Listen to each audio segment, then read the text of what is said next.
From Cardinal Television Studios, I'm Nandi Summers, and this is your Fisher News Brief. The White House is in damage control after President Trump challenged his Secretary of State, Rex Tillerson, to an IQ test in an interview with Forbes. The administration defending Trump, claiming that the comment was just a joke. A source tells CNN that's not true. CNN's Joe Johns reports. He wasn't questioning the Secretary of State's intelligence. He made a joke. Maybe you guys should get a sense of humor and try it sometime. White House Press Secretary Sarah Sanders downplaying President Trump's latest jab at his embattled Secretary of State, insisting the president was kidding when he boasted about having a higher IQ than Tillerson during an interview with Forbes magazine. But it's not the first time Mr. Trump has used such a line. Some of the pundits, the guys, believe me, we're much smarter than them. IQ-wise, not even a contest. I guarantee my IQ is much higher than any of these people. I want to match my IQ with some of those guys, with all of them. A source close to the White House tells CNN the president was not joking, but spouted off because he's angry it was made public that Tillerson reportedly called the president a moron. President Trump insisting he has confidence in Tillerson and dismissing suggestions he tried to undermine him.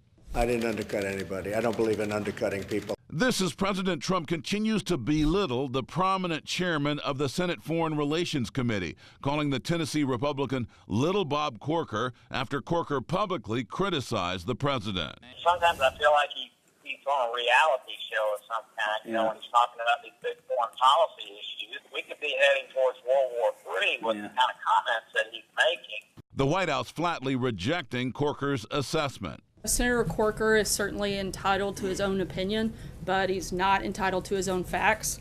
And refusing to say if Corker should resign.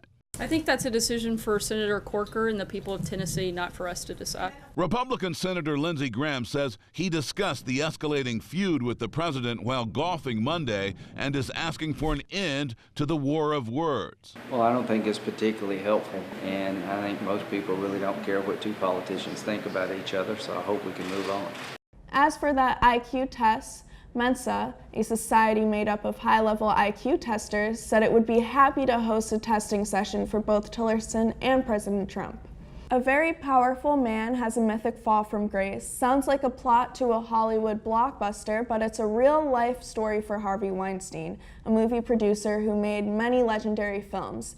Meanwhile, Georgina Chapman, Weinstein's wife, released a statement to People magazine Tuesday saying she is leaving her husband. John Lornick reports. Harvey Weinstein's charmed life quickly becoming a cautionary tale. More people are coming out with rape and assault allegations against the former film titan. I pulled my arm away, finally, and headed to the door. He started following me and telling me that he could introduce me to Bob Weinstein and that I could get a 3-picture deal and that he would greenlight my script. Actresses Gwyneth Paltrow and Angelina Jolie also accused Weinstein of harassment in the New York Times. Others made claims against Weinstein in the New Yorker, including Rosanna Arquette and Mira Sorvino. Many of these women feared the power that Mr. Weinstein had and were concerned that if they took legal action or spoke out, that he could ruin their careers. And the backlash has grown, especially from the political world. Former President Barack Obama issued a statement that said he and former First Lady Michelle Obama were disgusted by the recent reports about Weinstein.